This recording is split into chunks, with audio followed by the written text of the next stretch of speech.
பத்துமலை திருத்தலத்தில் உள்ள விநாயகர் கோவில் மண்டபத்தில் டிஎஸ்கே குழுமத்தின் ஏற்பாட்டில் இலவச தேவார சமய பரத தவில் நாதஸ்வர பயிற்சி வகுப்புகள் தொடங்கியுள்ளன.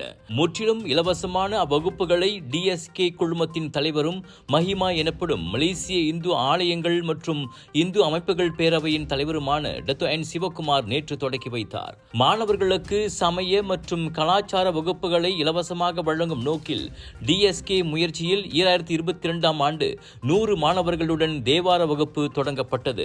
பிறகு 250 மாணவர்கள் பங்கேற்ற மாபெரும் தேவார போட்டியும் நாடு தழுவிய அளவில் நடத்தப்பட்டது.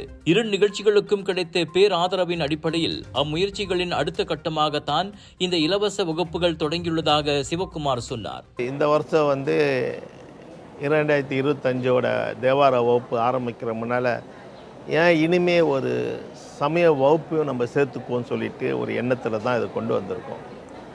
ஏன்னா எல்லாம் நினைப்பீங்க எதுக்குடா சமய வகுப்பு நினைப்பீங்க. ஆனால் இப்போ இருக்க காலகட்டத்தில் எல்லாம் மாறி போயிடுச்சு. ஏன்னா ஒரு சமய வகுப்புமே எடுத்துக்கிட்டிங்களா அங்கே அந்த பேச்சாளர்கள் சரி எப்படி ஒரு கோயிலுக்கு போகணுமா, எப்படி நம்ம சாமி கும்பிட போகிறோம், என்னென்ன செய்யணும், என்ன முறையில் நம்ம இது பண்ணுறோன்னு சொல்லி அந்த எண்ணத்தில் தான் அந்த சமய வகுப்பு வரும். அதே நேரத்தில் அதை சேர்ந்து தேவாரம் உங்களோட பிள்ளைங்களும் சரி, இது வயது எதுவும் கிடையாது. இப்பயே நான் சொல்கிறேன், இதுக்கு எந்த வயதும் இதுவும் கிடையாது. இது யார் வேணால் கலந்துக்கலாம். ஏன்னா என்னை பொறுத்தவரைக்கும் போனதாக நாங்கள் தேவாரம் கிளாஸ் வாய்ப்பு பண்ணும்போது எங்களுக்கு 76 80 வயசு வரும் கலந்துக்கிட்டாங்க.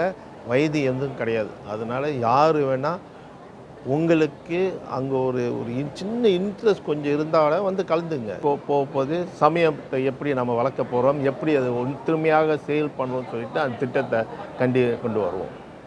நன்றி, வணக்கம்.